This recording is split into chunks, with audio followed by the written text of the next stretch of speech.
Deuxième grand rendez-vous sur Public Sénat dans le cadre de la primaire de la droite. Après Alain Juppé, c'est au tour de François Fillon, le député de Paris, de répondre aux nombreuses questions des chefs d'entreprise réunis par la Fondation Concorde, un think tank d'inspiration libérale. L'économie, ce sera l'un des thèmes majeurs de la primaire de la droite qui aura lieu au mois de novembre. Public Sénat vous propose donc de découvrir les programmes des différents candidats sur ce point. Un rendez-vous en partenariat avec Sud Radio, l'IFOP et la Fondation Concorde. Mais avant d'écouter les propositions de l'ancien Premier ministre, Frédéric Dabi, le directeur général adjoint de l'IFOP, nous livre les enseignements d'un sondage sur les traits d'image de l'ancien Premier ministre. Quel est le regard aujourd'hui de l'opinion vis-à-vis de François Fillon? François Fillon était le premier candidat déclaré à la primaire organisée par les Républicains des 20 et 27 novembre prochains. Et les Français créditent François Fillon de cet engagement précoce. En effet, 59% des personnes interrogées estiment qu'il a envie de servir la France, un score qui culmine à 83% chez les sympathisants des Républicains. De la même manière, une part non négligeable d'interviewés, 43%, voire 65% chez les Républicains, considèrent que le député de Paris a un projet pour le pays. Pour autant, se fait jour, à travers l'analyse de l'image de François Fillon, un doute sur sa capacité à réellement réformer et de mettre en adéquation sa volonté de servir le pays et les résultats qu'il obtiendrait à la tête de l'État. Ainsi, à peine 3 Français sur 10 le jugent capable de réformer le pays, de bousculer les conservatismes et les blocages de la société ou de sortir le pays de la crise économique. Néanmoins, sur ces dimensions à propos desquelles, vous le savez, le jugement des Français n'est pas véritablement surprenant. Il est marqué par une forte défiance générale à l'égard du personnel politique, pas seulement vis-à-vis de François Fillon. Celui-ci bénéficie d'un crédit supérieur de l'ordre de 50 à 55% chez les sympathisants de droite et du centre, voire parmi les électeurs potentiels de la primaire. Au-delà de l'enjeu de la réforme, on retrouve ces perceptions contrastées, empreintes d'ambivalence s'agissant de l'image personnelle de François Fillon. En effet, les Français, parmi une série de traits d'image, de représentations, associent à François Fillon l'honnêteté, le courage à un niveau élevé. Ces qualités sont reconnues encore plus nettement par les sympathisants du centre, 80% par exemple pour le fait que François Fillon est courageux, par les proches des Républicains, 76% des Républicains considèrent qu'il est honnête, et ces sympathisants des Républicains le jugent à plus des 2/3 sympathique et inspirant confiance. Toutefois, une part minoritaire des personnes interrogées associe à François Fillon des traits d'image considérés dans l'imaginaire collectif comme consubstantiels à la fonction présidentielle. Seuls 37% des Français considèrent que François Fillon a de l'autorité, 35% qu'il est dynamique. Ces qualités s'avèrent toutefois davantage reconnues par les sympathisants de droite et du centre, mais à un niveau se situant à peine autour de 50%. De ces représentations découle un doute sur la stature présidentielle de l'ancien Premier ministre, qui ne lui est associé que par 35% des personnes interrogées, mais tout de même par un électeur potentiel de la primaire sur 2. Enfin, actuellement devancé dans les enquêtes d'opinion relatives à la course à la primaire du 20 et 27 novembre, même si, bien sûr, il faut le dire, ces enquêtes sont très fragiles et ne sont pas prédictives compte tenu des incertitudes sur la participation finale et l'offre électorale des 20 et 27 novembre, François Fillon demeure majoritairement perçu comme un bon candidat pour la droite et le centre par les sympathisants du MoDem, de l'UDI, des Républicains à hauteur de 60% et même par 50% des électeurs potentiels de la primaire. De la même manière, dans un contexte de défiance massive vis-à-vis de l'exécutif, une majorité de Français le jugent capable de battre le candidat socialiste, un pourcentage qui atteint 72% chez les sympathisants des Républicains. Mais, en conclusion, il demeure un doute important que l'on peut relier aux fragilités d'opinion précédemment évoquées, s'agissant de la capacité de François Fillon à remporter la primaire puis l'élection présidentielle. 2/3 des Français répondent par la négative. Ce doute est moins partagé, à hauteur de 50% par les sympathisants des Républicains. Il n'en reste pas moins qu'à 8 mois de la primaire, François Fillon se trouve dans l'obligation de dissiper les interrogations des électeurs potentiels de cette élection, s'interrogeant sur sa capacité à réformer le pays, à le remettre en mouvement, tout en faisant preuve d'autorité. Le défi pour François Fillon, au cours des prochains mois, est de combler ses doutes et par là crédibiliser sa capacité à incarner l'alternance à gauche. Je vous remercie. Monsieur le Président, Mesdames et Messieurs, je voudrais, après vous avoir remercié de me convier à ce qui est annoncé depuis des jours et des jours comme un grand oral, simplement vous dire en 2 mots la raison pour laquelle j'ai décidé d'être candidat à l'élection présidentielle. J'ai acquis au cours de mon parcours politique et en particulier lors des 5 années passées à Matignon le sentiment que notre pays était dans un grave danger. Sa dette est insoutenable à terme, sa compétitivité économique se dégrade en permanence et l'écart se creuse avec la plupart des grands pays industriels. L'Europe qui est notre avenir, qui est notre futur, qui est en même temps notre protection, est en train de se défaire.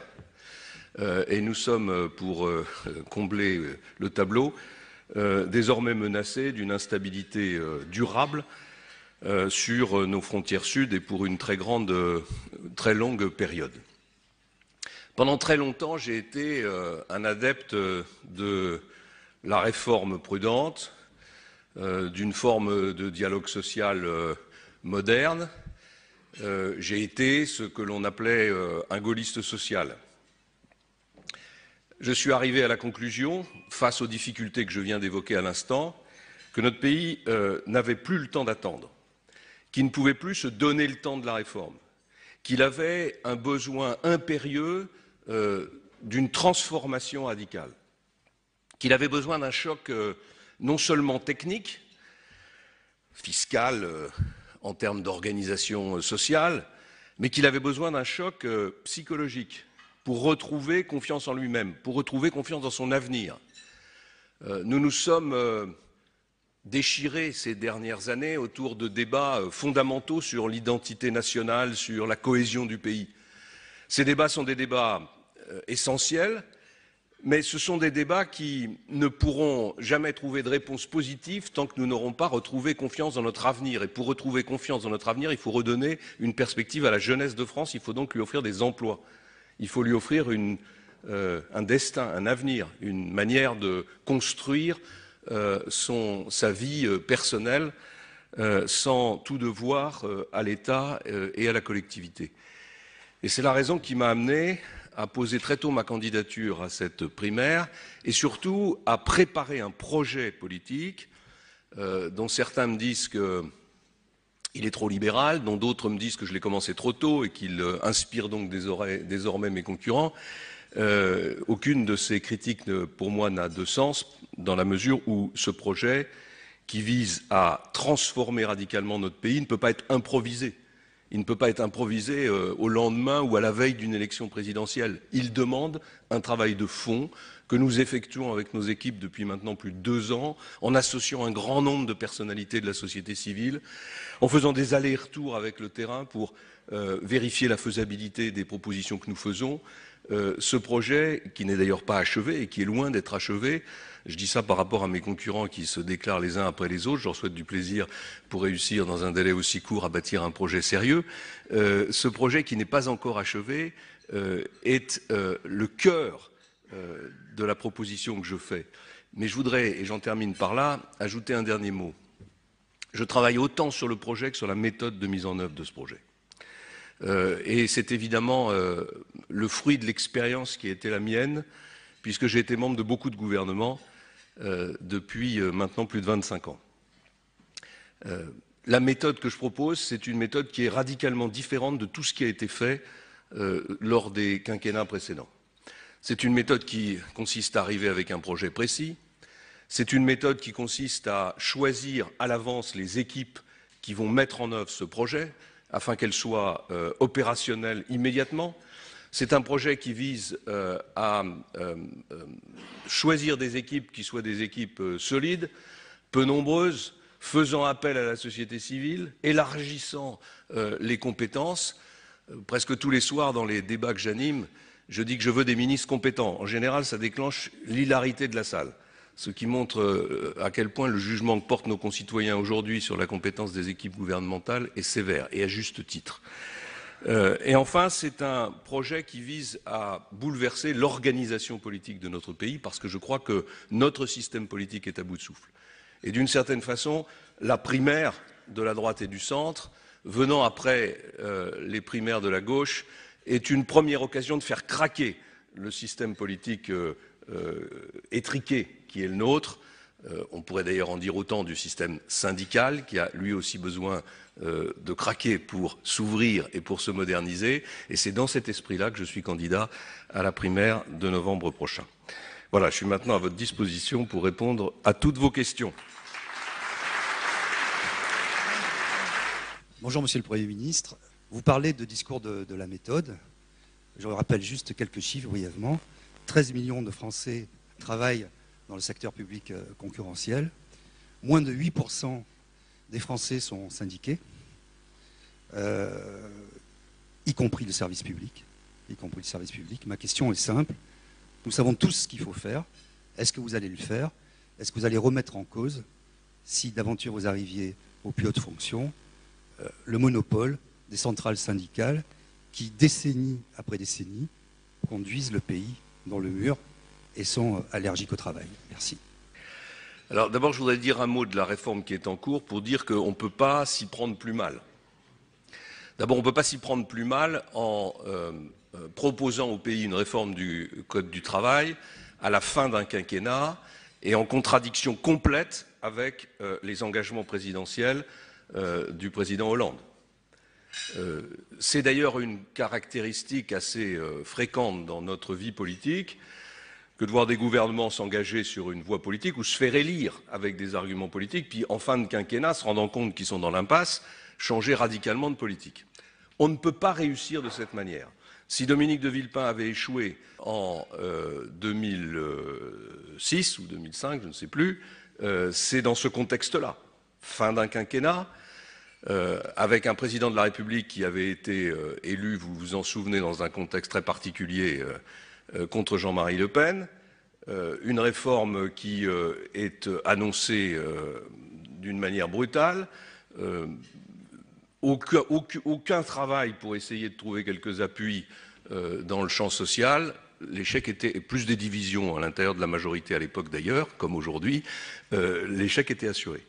On est dans la même situation, avec un président de la République qui s'est fait élire sur un discours « mon ennemi c'est la finance »,« la taxe à 75%, j'aime pas les riches », et qui a abrogé la quasi-totalité des mesures sans doute trop prudentes que nous avions prises, mais qui allaient dans le sens d'une libération du travail ou de la baisse des charges, et qui aujourd'hui nous propose une réforme du Code du travail. Un Premier ministre qui essaye de se servir de cette réforme du Code du travail pour sa propre image et pour ses propres intérêts, le cas échéant pour régler son compte à son adversaire principal dans le gouvernement qui est Emmanuel Macron, une gauche éclatée, voilà, le résultat il est là, et je crains vraiment que cette réforme n'aboutisse à quelque chose qui sera plus contraignant pour les entreprises que la situation d'aujourd'hui. Voilà, pourquoi je dis ça? C'est pour dire que tout n'est pas perdu d'avance, que la France n'est pas irréformable, que le système syndical a plein de défauts, mais qu'on doit pouvoir surmonter ces difficultés. Comment? D'abord en annonçant les choses clairement et à l'avance. C'est pour ça que j'ai voulu commencer tôt. Il faut que le débat s'instaure dans le pays autour des thématiques de réforme libérale que je propose. Ça permet déjà d'éviter l'effet de surprise qui est dangereux. Ensuite, il faut que l'élection présidentielle, évidemment, tranche cette question. Nous avons une chance sans doute historique, c'est que le futur candidat à l'élection présidentielle va être choisi par la droite et par le centre. Puisque, sans être trop sûr de nous, ou de moi, le candidat qui sortira de la primaire a quand même beaucoup de chances d'être le futur président de la République. Donc ça veut dire que le choix du programme et le choix du candidat se fera par des électeurs de droite et par des électeurs du centre, et non pas au premier tour de l'élection présidentielle, ce qui doit permettre d'avoir un projet politique beaucoup plus net, beaucoup plus ferme, beaucoup plus fort, beaucoup plus assuré sur le plan idéologique. Ensuite, il faut, je l'ai dit tout à l'heure, une équipe, un commando de 10 ministres, 15 au grand maximum, mais 10, ça serait formidable. Ce gouvernement, il doit être capable d'appuyer sur le bouton des réformes le 1er juillet. Pourquoi le 1er juillet? Parce qu'il y a une élection présidentielle, ensuite il y a une élection législative. Voilà, il y a un calendrier politique français qui est absurde. On ne devrait pas élire le président de la République au mois de mai, on devrait l'élire au mois de novembre pour qu'il puisse entrer en fonction en janvier et qu'il puisse avoir 6 mois pour faire les réformes. Il se trouve que cette date est liée à la mort de Georges Pompidou et que je ne propose pas de la changer parce que je pense que ce sera absolument impossible. Ça consisterait à proposer aux Français soit de rallonger le mandat de François Hollande, ce qui me paraît difficile, même pour lui peut-être, soit de le raccourcir, ce qu'il refusera. Donc il faut faire avec, donc il faut être capable d'appuyer sur le bouton le 1er juillet. Et moi ce que je veux, c'est que le 1er juillet, les 2 ou 3 ministres chargés des réformes, l'économie et les finances, le travail pour l'essentiel, arrivent avec des textes prêts et dans une forme de blitzkrieg, fasse passer devant le Parlement, en utilisant d'ailleurs tous les moyens que donne la Constitution de la Ve République, les ordonnances, les votes bloqués, le 49.3, tout ce qui est nécessaire, fasse passer en l'espace de 2 mois, sans interruption estivale, les 6 ou 7 réformes fondamentales qui vont changer le climat de l'économie et le climat du travail dans notre pays. C'est évidemment pour moi l'abrogation des 35 heures et la suppression de la durée légale du travail et le renvoi à la négociation dans les entreprises sans contrainte. C'est le nouveau code du travail, c'est la réforme de la fiscalité du capital, fondamentale pour relancer l'activité économique dans notre pays, c'est la réforme de l'assurance chômage, c'est la réforme de l'apprentissage, et c'est les premières mesures d'économie sur le budget de l'État et sur le fonctionnement de l'État. Enfin, je veux prolonger, vous avez trouvé que je contourne votre question sur les syndicats, mais je vais quand même y venir, je veux prolonger la tension politique qui caractérise l'élection présidentielle et l'élection législative, cette espèce de dynamique qui permet de faire des changements et qui a été gâchée lors des quinquennats précédents, par sans doute ce sentiment qu'on avait le temps et qu'on pouvait, une fois une campagne difficile conduite, partir en vacances, se reposer avant d'attaquer au mois de septembre des réformes en oubliant qu'au mois de septembre, il n'y aurait plus la dynamique, il n'y aurait plus la tension. Donc pour prolonger cette tension, moi je pense qu'il faut organiser un référendum en septembre qui permet de maintenir l'état de tension électorale dans le pays et donc de rendre très très difficile la contestation sociale pendant cette période, autour de 2 ou 3 idées fortes et qui, à mon sens, ne font pas courir trop de risques au président de la République élu et à sa majorité. Ce référendum pourrait tourner d'abord autour d'une question fondamentale. Est-ce que vous êtes d'accord pour qu'on inscrive dans la Constitution le principe d'égalité des régimes sociaux entre le public et le privé ? Inscrit dans la Constitution de la République française, ça rendrait ensuite absolument obligatoire et nécessaire la convergence des régimes sociaux. Deuxième question, est-ce que vous êtes d'accord pour fusionner les départements et les régions? Troisième question, est-ce que vous êtes d'accord pour supprimer un certain nombre de parlementaires, diminution du nombre de parlementaires? Ça peut paraître un peu démagogique, ça peut paraître un peu comme la cerise sur le gâteau ou la crème chantilly pour être certain que le référendum soit voté, mais je pense qu'en plus ça peut conduire à la modernisation du fonctionnement du Parlement. Voilà, si on fait tout ça, on crée un choc qui, à mon sens, rend très très très difficile la réaction sociale que vous craignez. Alors après, est-ce qu'il faut modifier l'organisation du dialogue social et modifier le dialogue social en France et l'organisation syndicale? Oui, bien sûr, je l'ai dit tout à l'heure, le système craque. C'est vrai pour les partis politiques, c'est vrai pour les syndicats. J'ai déjà fait beaucoup de propositions. Je propose par exemple qu'il n'y ait plus que tous les délégués syndicaux dans les entreprises soient obligés au moins de travailler 50% de leur temps, qu'il n'y ait plus de délégués syndicaux à temps complet. Je propose qu'on libère la candidature aux élections, au premier tour des élections professionnelles. Je fais d'autres propositions dans ce sens, mais il ne faut pas vous y tromper, ça prendra du temps, ça. Le climat il ne changera pas comme ça d'un coup de baguette magique. Et c'est la raison pour laquelle je crois qu'il faut qu'il y ait ce blitzkrieg, ce choc psychologique, qu'au fond je suis le seul à proposer, qui peut inquiéter, qui peut faire peur, mais qui, à mon avis, est la clé d'un changement réussi dans notre pays. Quel est votre projet dans la perspective de la réduction de la dépense publique? Donc moi, j'ai annoncé que je voulais réduire de l'ordre de 110 milliards la dépense publique en 5 ans. Ce n'est pas un chiffre qui est sorti comme ça de mon imagination, c'est à la fois le résultat d'un travail que nous avons fait sur ce qui est possible, puis sur ce qui est nécessaire pour, en fin de quinquennat, commencer à enclencher une baisse du niveau d'endettement de notre pays. Comment est-ce qu'on y parvient? On y parvient d'abord en réduisant les effectifs des 3 fonctions publiques. Je propose de passer à 39 heures le temps de travail dans les 3 fonctions publiques. Je reconnais que c'est évidemment un projet ambitieux, mais il est pour moi absolument fondamental pour 2 raisons. D'abord parce que je veux supprimer la durée légale du travail et renvoyer à la négociation dans les entreprises. Pour que la négociation dans les entreprises se passe correctement, il faut mieux que la référence soit à 39 heures plutôt qu'à 35.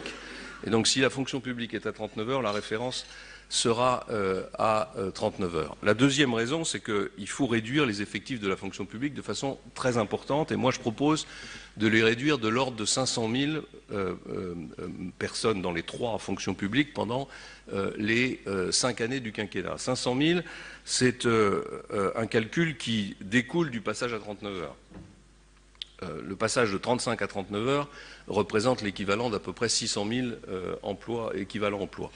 Bon, c'est un calcul qui n'est pas totalement juste, qui est un peu faux.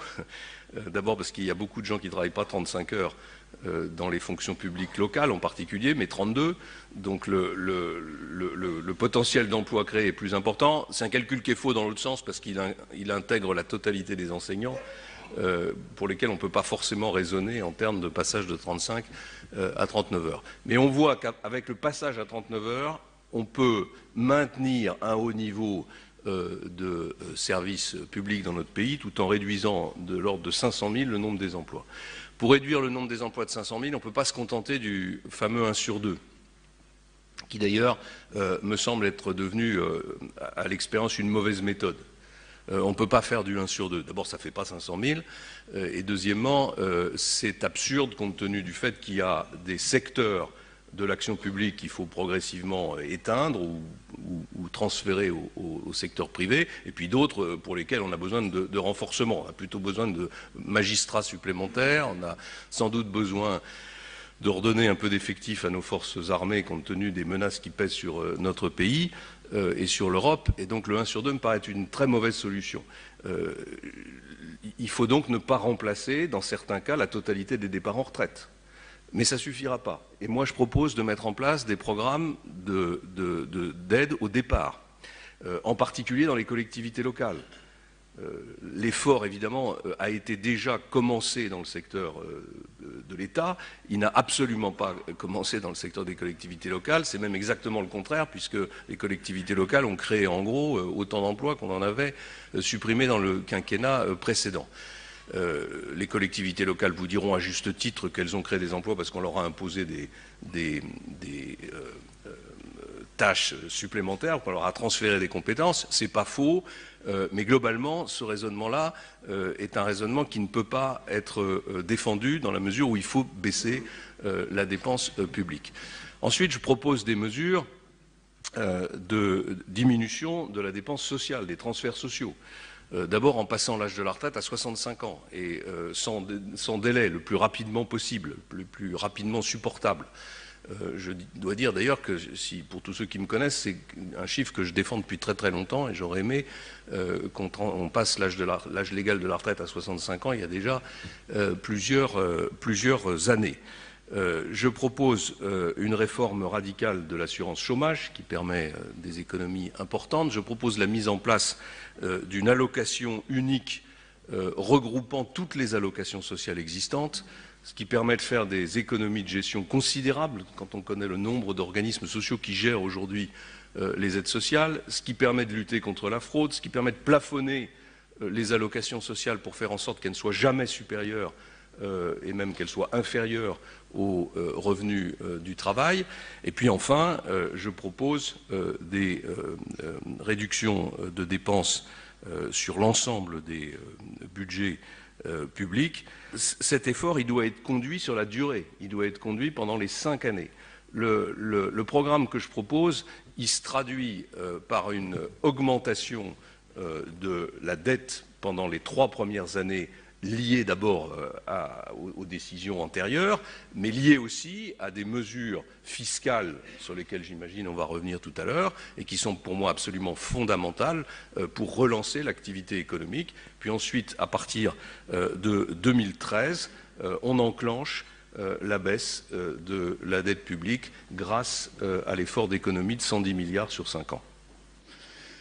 À la Fondation Concorde, nous pensons que si l'on veut enfin créer des emplois marchands, il est indispensable, comme l'ont fait l'Angleterre, les États-Unis, l'Allemagne et tant d'autres, il est absolument indispensable d'ouvrir grand les vagues de l'investissement, et en particulier de l'investissement privé.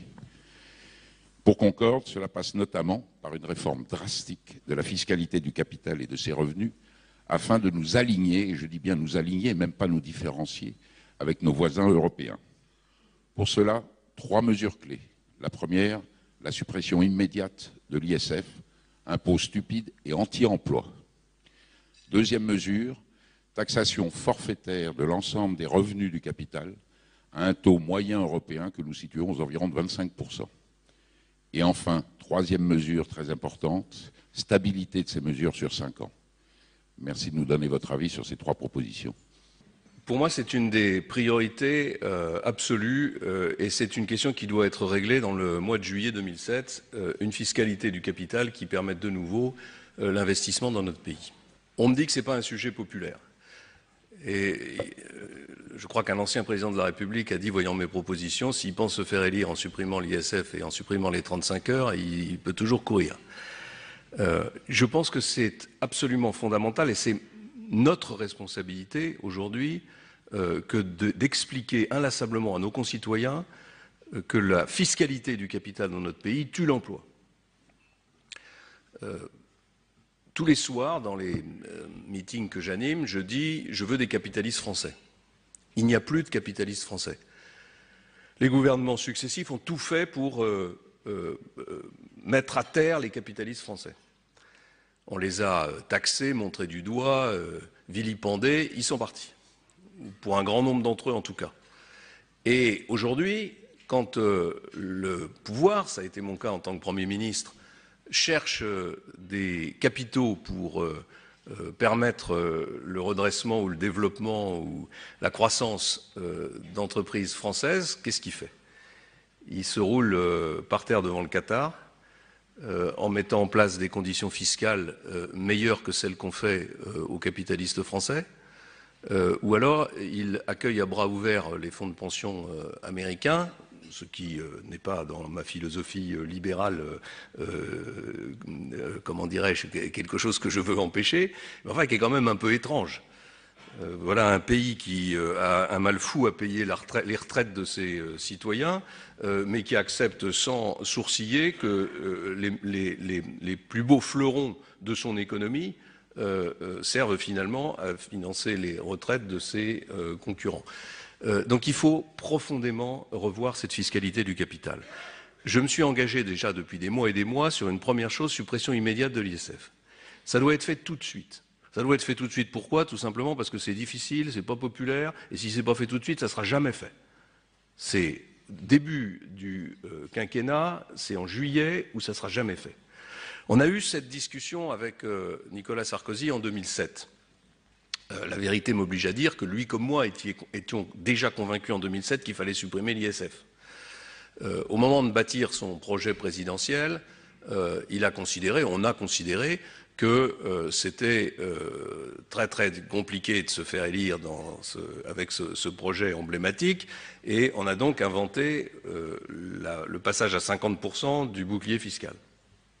Si on fait le bilan de cette opération, on aurait abrogé l'ISF en 2007. On serait fait engueuler pendant 6 mois, de manière très violente, mais au bout de 6 mois, on serait passé à autre chose. Et honnêtement, je ne suis pas sûr que la gauche aujourd'hui aurait rétabli l'ISF. Je pense qu'il y a quand même un certain nombre de gens à gauche qui ont compris que c'était vraiment une très très grave erreur par rapport à l'emploi et au développement économique de notre pays. En choisissant le bouclier fiscal, on s'est fait engueuler pendant 4 ans. Et à la fin, on a pris la pire des décisions.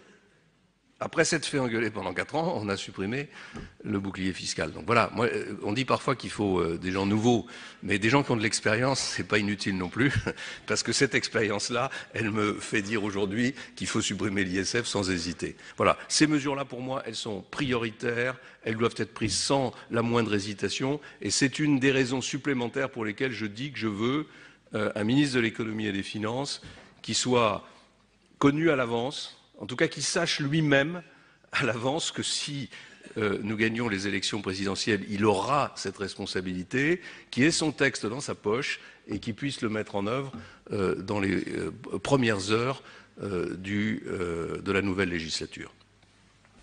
Comme vous le savez, la construction de logements neufs en France est un driver important de la croissance avec une contribution du PIB, au PIB de l'ordre de 5%, au minimum 5% sur une base annuelle. C'est également une source importante d'emplois non délocalisables avec environ 1,2 million de salariés en France. Par ailleurs, la construction de logements neufs répond à un besoin réel de la population, notamment dans les zones tendues. Donc dans ces conditions, considérez-vous aujourd'hui comme une priorité de maintenir les dispositifs du type Robien, de type Cellier, du type Pinel, je crois que le nom n'est pas tellement important ici, et de leur donner une stabilité réglementaire plus importante que celle que nous avons aujourd'hui, et pourquoi pas sur des durées plus longues de 5 ans. Deuxième question, considérez-vous comme une priorité de libérer le foncier par une politique plus volontariste peut-être en matière d'autorisation administrative? Et dernière précision, vous paraît-il important d'envisager le déplafonnement des niches fiscales pour l'achat de logements qui seraient destinés à la location? Alors je pense que cette question, par sa complexité, illustre l'échec assez radical de la politique du logement dans notre pays. C'est une politique qui est devenue totalement incompréhensible, qui est d'une complexité extrême, qui est faite d'incitations fiscales se corrigeant ou s'annulant les uns et les autres. C'est une politique qui est extrêmement coûteuse, puisqu'elle représente de l'ordre de 9 à 10 milliards d'investissement public, et c'est une politique qui débouche sur 2 résultats catastrophiques. Il n'y a pas assez de logements, et le logement est plus cher en France que chez la plupart de nos voisins. Je mets nos amis britanniques de côté, mais en tout cas au moins chez la plupart de nos voisins d'Europe du Nord. Donc moi j'ai essayé de raisonner sur cette question du logement avec la même idée fixe que celle que j'ai déroulée tout au long des réponses à mes questions depuis le début de ce petit déjeuner, c'est la liberté. Il faut libérer ce secteur. Donc ça veut dire quoi? Ça veut dire d'abord que je veux évidemment supprimer l'encadrement des loyers, abroger cette incroyable loi Allure qui est venue encore alourdir le secteur. Je veux créer un bail homologué en ligne d'une grande simplicité, à la fois pour le propriétaire et pour le locataire, permettant à l'un et à l'autre de défendre leurs droits. Je veux alléger et stabiliser la fiscalité du logement, notamment en mettant en place une TVA à taux réduit pour l'acquisition de la résidence principale ou pour un investissement locatif long. Je veux qu'on adopte un nouveau modèle pour le logement social, en baissant le plafond de ressources permettant l'accès au logement social pour lui redonner son rôle, car on sait que le logement social a pris dans notre pays une place tellement importante qu'il écrase dans beaucoup de territoires l'ensemble du marché immobilier. C'est vrai en particulier dans toutes les villes moyennes, à l'exception des très grandes agglomérations. J'ai dit tout à l'heure que je voulais créer une prestation sociale unique. Ça veut dire que je veux en finir avec la location logement telle qu'elle fonctionne aujourd'hui, mais inclure la location logement dans une prestation sociale unique. Cette prestation sociale unique devenant une prestation totalement individualisée, tenant compte de la réalité de la situation de la famille, du nombre d'enfants, éventuellement des ressources qui peuvent rentrer dans cette famille. On voit bien les économies qu'on peut faire et en même temps comment cette prestation sociale unique peut devenir un instrument de justice sociale par rapport à un système aujourd'hui d'une telle complexité qui bénéficie d'abord aux plus malins, voire à ceux qui fraudent. Sur l'utilisation du foncier public et du foncier privé J'ai fait des propositions qui vont dans le sens de ce que vous avez évoqué, c'est-à-dire qu'il faut simplifier les procédures, il faut réduire les délais, parce que les délais sont aujourd'hui incroyablement longs, et ça m'amène à dire un mot d'un point absolument fondamental qui est la simplification des normes qui pèsent sur la construction de logements. Quand j'ai préparé mon projet sur le logement, j'ai travaillé avec un très très grand nombre de professionnels du logement et je me suis rendu compte qu'au fond, la revendication des professionnels du logement, c'était pratiquement la même que celle des entrepreneurs, c'est la même que celle des agriculteurs, c'est la même que celle des médecins. Qu'est-ce qu'ils disent, les professionnels du logement? On comprend que vous nous fixiez des normes, que vous nous fixiez des objectifs. Il y a un certain nombre de contraintes qu'on doit respecter en termes de consommation d'énergie, en termes d'accessibilité, etc. Mais une fois que vous nous avez fixé ces normes générales, fichez-nous la paix. Laissez-nous construire comme on l'entend. Laissez-nous innover.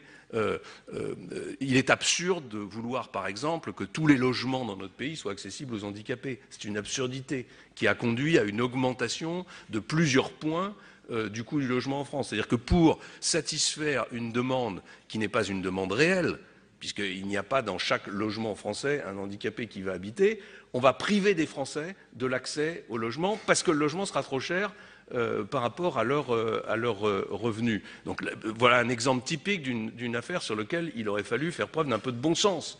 Et puis après, l'obligation d'un parking par logement. Moi, je veux supprimer cette obligation d'un parking par logement. C'est une obligation qui est d'ailleurs assez contradictoire avec les politiques qui sont conduites en matière urbaine par beaucoup d'élus qui cherchent à se débarrasser des automobiles. Je ne dis pas que c'est la politique que je préconise, hein, chacun connaît mon attachement à l'automobile, mais en tout cas je trouve qu'il y a une énorme contradiction et surtout il y a un coût qui est un coût insupportable avec des parkings qui sont vides.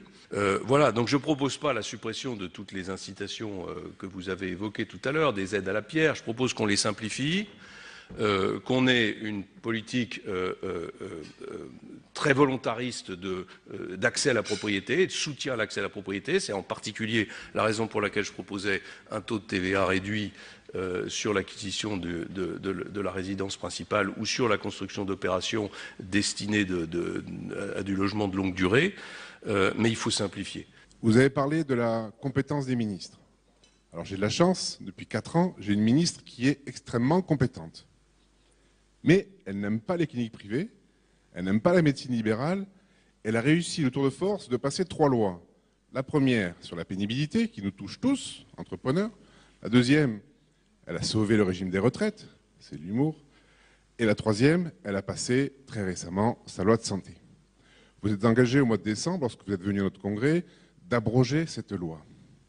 Donc j'aimerais qu'aujourd'hui, vous exprimiez cette abrogation.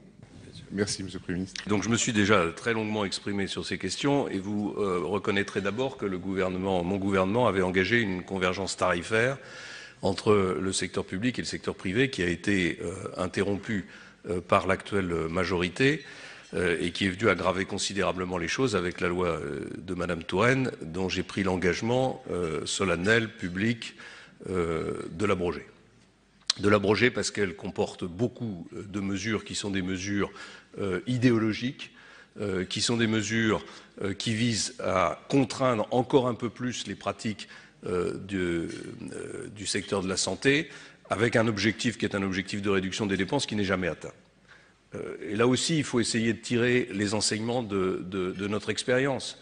On a pensé très longtemps que pour baisser les dépenses de santé, il fallait diminuer le nombre de médecins.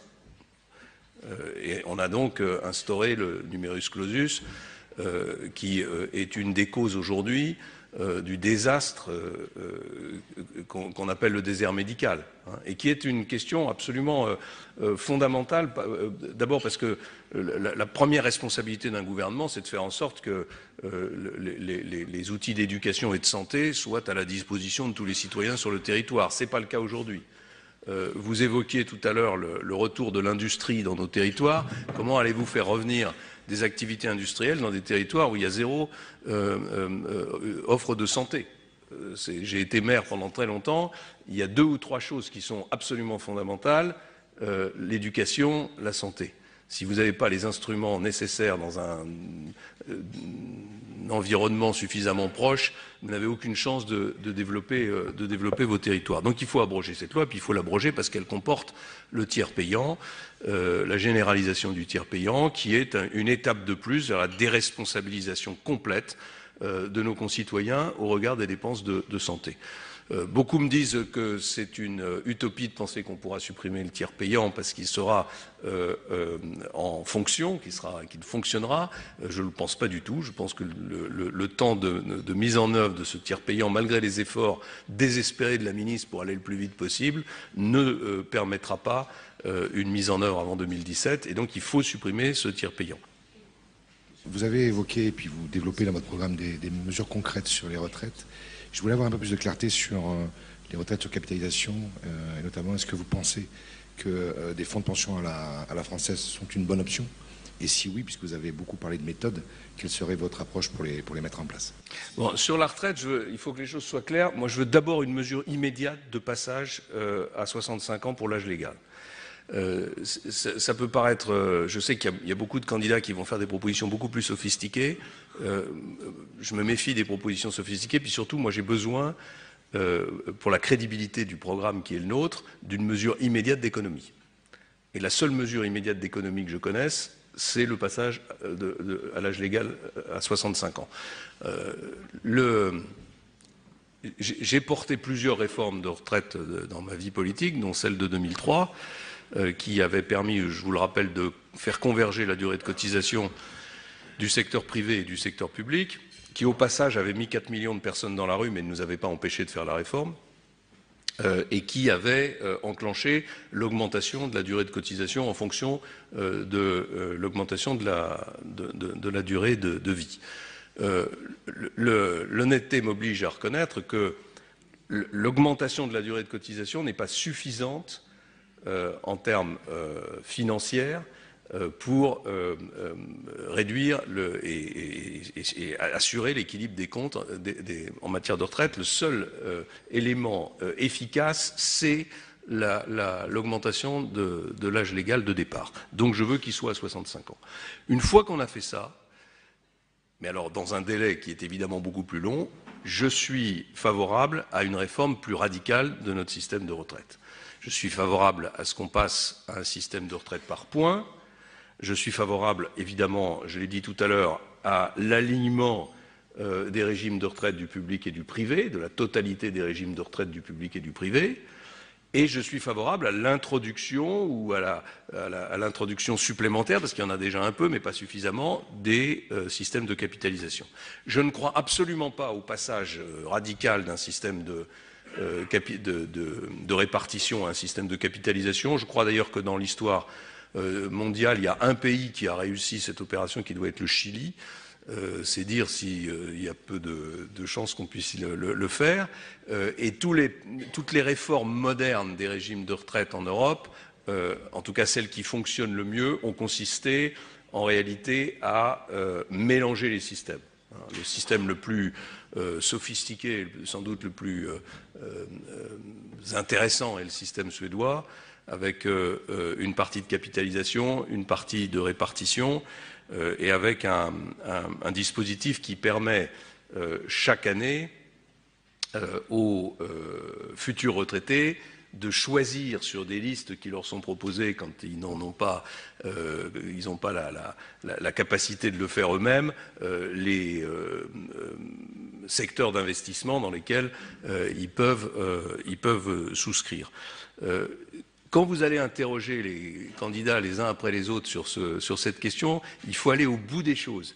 Il y a trop d'hommes politiques qui jouent avec l'affaire des retraites et qui font miroiter des réformes formidables. Alors, par exemple, ce qu'on appelle les retraites par points. Bon. Le système de retraite par points, j'y suis favorable, mais il ne faut pas faire croire aux Français que ça va régler le problème des retraites. Le système par points, en réalité, ça permet une chose qu'aucun homme politique n'avoue. Ça permet de baisser chaque année le montant des points, la valeur des points, et donc de diminuer le niveau des pensions. Voilà. De la même façon, il y a des hommes politiques qui expliquent qu'en en fusionnant les régimes de retraite, en faisant en sorte que public, privé soient au même niveau, on va combler les déficits des régimes de retraite. C'est totalement faux. Il faut le faire pour des raisons de justice sociale, mais faire croire, parce que c'est évidemment très confortable de dire au secteur privé, regardez, si le secteur public payait des cotisations au même niveau que vous, et si les âges de départ en retraite étaient équivalents, etc., vos régimes de retraite seraient équilibrés. C'est complètement faux, c'est arithmétiquement faux.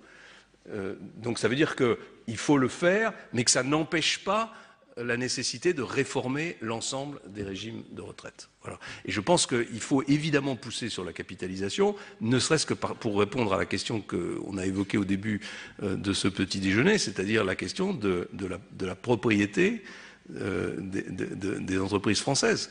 Si on ne veut pas que demain la totalité des entreprises françaises soient entre les mains des fonds de pension anglo-saxons, il faut bien que nous-mêmes, nous ayons ce que j'ai appelé tout à l'heure des capitalistes français, mais aussi des fonds qui permettent d'investir dans l'économie française. Je voulais vous poser une question plus sur la jeunesse en France dans les politiques publiques, et on en parle un petit peu en ce moment du point de vue du droit du travail, de cette fameuse barrière insider-outsider. Et donc je voulais vous demander un petit peu quelles étaient vos propositions par rapport à la difficulté d'insertion des jeunes dans le marché de l'emploi, au fait que le chômage soit 2 fois plus élevé pour eux, et puis surtout comment sortir un petit peu du schéma des politiques publiques, de la dichotomie entre les contrats courts et les contrats CDI, et à partir de là aussi, pourquoi il y a si peu de renouvellement dans ces politiques de l'emploi? Pourquoi dans ce statut de la jeunesse, finalement, est-ce qu'il n'y aurait pas aussi un problème de renouvellement des élites politiques? Et on va évoquer naturellement aussi le renouvellement des chefs d'entreprise et le renouvellement des... Pardon. Non, je commence mal par une mauvaise plaisanterie, alors que le sujet est absolument fondamental. Il y a 2 millions de jeunes Français qui ne sont pas à l'école, qui ne sont pas dans un emploi, qui ne sont pas dans une formation. C'est un chiffre que je répète inlassablement depuis des mois et que personne ne reprend. J'ai jamais entendu un journaliste le reprendre, j'ai jamais entendu un de mes amis politiques le reprendre, comme si ce chiffre faisait peur. Et c'est vrai qu'il fait peur. On préfère dire que le système scolaire exclut 150 000 jeunes par an qui sortent sans qualification. On oublie juste que 150 000 par an, additionnés, ça fait 2 millions aujourd'hui. Ça veut dire qu'il y a 2 millions de jeunes Français qui sont dans la rue. Il y a 2 millions de jeunes Français qui n'ont quasiment aucune perspective d'avenir et qui voient, compte tenu de la complexité de la société moderne, compte tenu de l'évolution des entreprises, des technologies, des qualifications qui sont réclamées, qui voient progressivement leur avenir s'éloigner. Ces 2 millions de Français, c'est une sorte de bombe à retardement qui menace même, d'une certaine façon, la cohésion nationale. Ça doit donc être une priorité absolue de régler cette question de l'accès des jeunes à l'emploi. Comment on peut le faire? D'abord, en généralisant l'apprentissage. On a évoqué tout à l'heure Dominique de Villepin et l'échec du CPE. C'est un échec que j'ai intégré dans mes perspectives, dans mon projet, et c'est la raison pour laquelle je n'ai pas proposé, même si je pense que ce serait une bonne idée, de modifier le SMIC. Parce que c'est une des questions. L'accès des jeunes à l'emploi est rendu plus difficile par le niveau de la marche qu'il faut franchir. Et donc il serait, en théorie, dans l'absolu, intelligent, raisonnable, d'imaginer une modification du salaire minimum. Je ne le propose pas.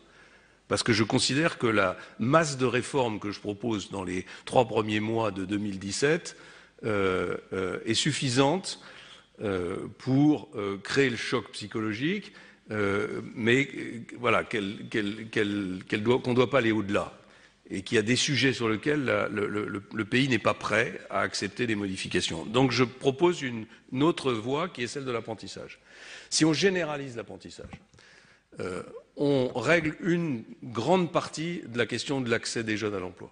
On permet aux entreprises de recruter des jeunes en alternance à des niveaux de salaire plus bas, évidemment avec des contraintes qui sont des contraintes différentes, de les tester, de les former, puis ensuite de les intégrer dans l'entreprise. Ça suppose évidemment de modifier complètement le contrat de travail des apprentis.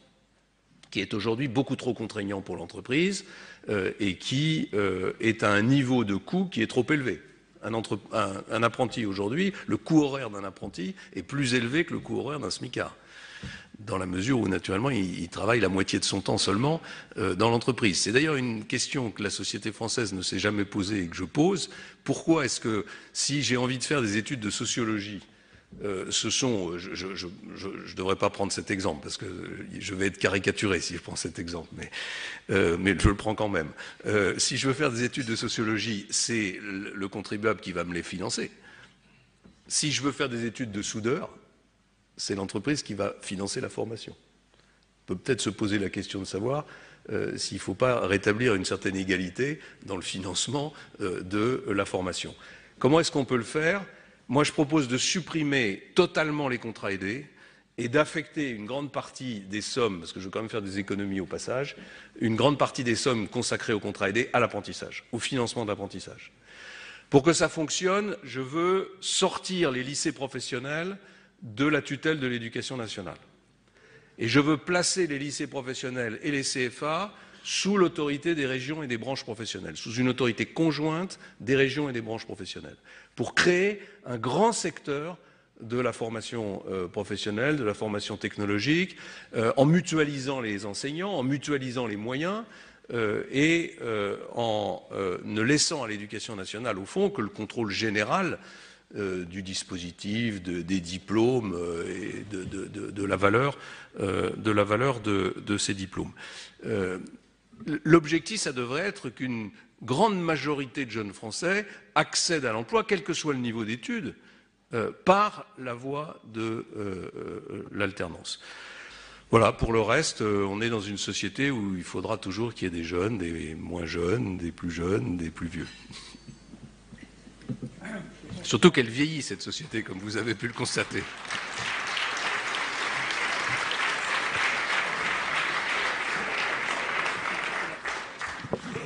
Merci beaucoup, Monsieur le Premier ministre, pour votre disponibilité. Voilà pour les temps forts du grand oral de François Fillon devant la Fondation Concorde et nous allons analyser les propositions de l'ancien Premier ministre avec notre chroniqueur économique Jean-Louis Gombault. Bonjour Jean-Louis. Bonjour Ariane. Alors on l'a entendu, François Fillon, Jean-Louis, a un programme, des propositions claires, un programme de rupture et il a beaucoup parlé de choc.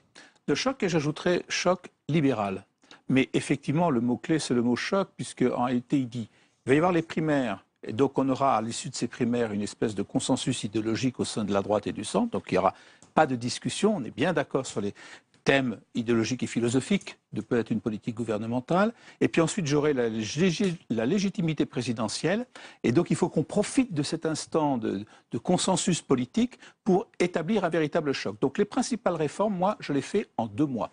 Et à la rentrée de septembre, on fait un référendum sur 3 autres réformes, la fusion département-région, la baisse du nombre de parlementaires, et ainsi on a notre bagage pour pouvoir faire les 5 ans. Et ensuite j'ajouterai choc libéral, parce que si vous prenez l'ensemble des dispositions qu'il nous a exposées, que ce soit la question du contrat de travail, que ce soit la question de l'éducation nationale, que ce soit la question de la construction, à chaque fois il est dans le registre libéral. On a eu l'impression d'un candidat à la primaire qui était rodé sur le plan des réformes, sûr de lui, bien assis là-dessus. Le seul problème qui lui manque maintenant, c'est d'être élu. Et ce grand oral, Jean-Louis, avait lieu en plein débat sur la réforme du Code du travail. Quelle est la philosophie de François Fillon sur ce sujet ? Justement, il est libéral. C'est-à-dire que franchement, là, il prend... Et il revient sur l'idée... Bon, moi, j'ai été ministre des Affaires sociales et j'ai été Premier ministre. Et j'ai vu que à force de tourner autour du pot, on n'arrive pas à s'en sortir, et notamment sur un thème, les 35 heures. Il dit, je suis pour la suppression de la durée légale du travail, et je m'en remets aux entreprises qui décideront avec négociation sociale, et si les négociations n'aboutissent pas, la possibilité pour le chef d'entreprise d'en appeler directement à ses salariés pour déterminer le temps de travail. On a une distinction avec ce que propose la loi El Khomri, en tout cas le projet de loi El Khomri, qui dit oui, il peut y avoir référendum, mais il faut que ce soit à la demande d'un syndicat, même si celui-ci est minoritaire. Donc l'idée, c'est que ça lui permet de résoudre un problème quand même, une espèce de comme le sparadrap du capitaine Haddock, c'est-à-dire qu'est-ce que je fais de la défiscalisation des heures supplémentaires, qui était un thème central de Nicolas Sarkozy. Et dans la mesure où on fixe le temps de travail par entreprise, il n'y a plus d'heures supplémentaires. Donc, de fait, il n'y aura plus de défiscalisation des heures supplémentaires. Donc, responsabilité au niveau des entreprises. Ensuite, puisque nous sommes en plein débat sur la loi El Khomri, avec une mobilisation de la jeunesse, il est sur l'idée suivante. D'abord, il s'est bien gardé d'appuyer les opposants à cette loi El Khomri, ou bien voire même d'appuyer la loi El Khomri elle-même, puisqu'il nous a dit qu'il était persuadé qu'elle n'irait pas à son terme, qu'en fait elle ne serait pas votée en l'état. Et donc sur la question de la jeunesse, il a beaucoup insisté. Il a dit qu'est-ce que vous voulez dans ce pays? Il y a 2 millions de nets. Ce qu'on appelle net, c'est le terme en fait anglo-saxon, not in employment, education and training, qui ne sont ni en emploi, ni en formation, ni en éducation. Et il y en a 2 millions. Donc il faut, au lieu de faire des contrats aidés, qui ne servent à rien, en tout cas qui sont absolument inefficaces et qui coûtent cher, je propose d'envoyer l'ensemble de l'enveloppe qui est destinée à financer ces contrats aidés pour développer l'apprentissage. Son thème central, c'est l'apprentissage. Donc je dirais 2 choses, la libéralisation, responsabilité des entreprises, et deuxièmement, pour aider les jeunes à accéder à la première marche du marché de l'emploi, d'abord, priorité à l'apprentissage. Et François Fillon, qui a également insisté sur un thème qui lui est cher, Jean-Louis, la réduction du déficit public. Alors, réduction du déficit public, mais si ça lui est très cher, bien entendu, puisque dès qu'il est arrivé comme Premier ministre, rappelez-vous, il avait dit « je suis à la tête d'un pays en faillite ». Donc on ne peut pas dire que là-dessus, il tourne sa veste, effectivement, il a ce thème qui est central. Mais en réalité, on a du mal à voir où sont les économies qu'il nous propose. Alors il donne un chiffre, 110 milliards d'économies, qui s'ajouteraient donc aux économies qui sont faites par l'actuelle majorité, donc c'est quand même un effort considérable. Je limite la hausse de la dépense maladie à 2% par an, donc je rétablis les comptes publics, mais en réalité, si vous regardez bien dans les détails, il arrive à un déficit zéro en 2022. C'est-à-dire donc à la fin de ce qui pourrait être son quinquennat. Ce qui veut dire que dès qu'il va arriver à la présidence de la République, si par bonheur pour lui il est élu, il va demander encore un nouveau sursis à Bruxelles, car il part de l'idée qu'en 2017, on aura un déficit de 4,7% et non pas de 3%, comme l'envisage l'actuel gouvernement. Donc ça veut dire qu'il ne croit pas à ces chiffres. Réduction du déficit public, donc ça se discute, en tout cas ça se ferait très lentement. Il dit même qu'au début, il y aura une augmentation de la dette pour financer l'ensemble des mesures qu'il préconise, et avec notamment une réduction des effectifs des personnels, non pas de l'éducation sociale, mais de l'ensemble de la fonction publique. Il y en a 5 300 000. Il dit qu'il va pouvoir le réduire de 600 000. C'est un effort là aussi absolument considérable. Il ne dit pas trop bien comment il va procéder, comment ça va se faire. Mais en tout cas, c'est son objectif qu'il compte bien attendre d'ici à la fin de son quinquennat. Et puis enfin, Jean-Louis, un autre thème important qu'a évoqué François Fillon, la fiscalité du capital. Alors là aussi, il a une partie de raison, c'est que la fiscalité du capital a considérablement augmenté en France. Il y a une vingtaine d'années, ça faisait à peu près 7% du PIB. Aujourd'hui, on atteint 10% du PIB. Et il dit, écoutez, la fiscalité du capital, c'est une paralysie pour la création d'entreprises, pour l'innovation, c'est quelque chose qui est un obstacle à la croissance. Et je ne garderai pas la réforme de la fiscalité du capital qu'a introduite M. François Hollande, qu'il a alignée, comme vous le savez, sur la fiscalité du revenu, et je propose une sorte de flat tax sur la fiscalité du capital qui serait de l'ordre, dit-il, de 30%. Et effectivement, quand on regarde les chiffres, on arriverait à un taux qui ressemble à celui de l'Allemagne, à celui des pays du Nord, de la Suède, du Danemark, qui sont à peu près sur ce thème de 30%. Il n'a pas chiffré ce que ça coûterait par rapport à ce qui se passe aujourd'hui. Moi, j'évalue ça quand même 40 milliards d'euros de baisse de recettes fiscales pour l'État, d'autant si on inclut dedans la suppression de l'ISF à laquelle il tient beaucoup, puisqu'il a dit qu'on avait, là aussi, comme pour les 35 heures, on avait tourné autour du pot et qu'on n'a jamais résolu le problème. Donc il est sur un allègement de la fiscalité du capital. Merci beaucoup, Jean-Louis, pour cette analyse. Et puis on se retrouve dans 15 jours, puisqu'après Alain Juppé et François Fillon, eh bien, ce sera au tour de Nicolas Sarkozy de passer son grand oral devant la Fondation Concorde. Ce sera le 23 mars.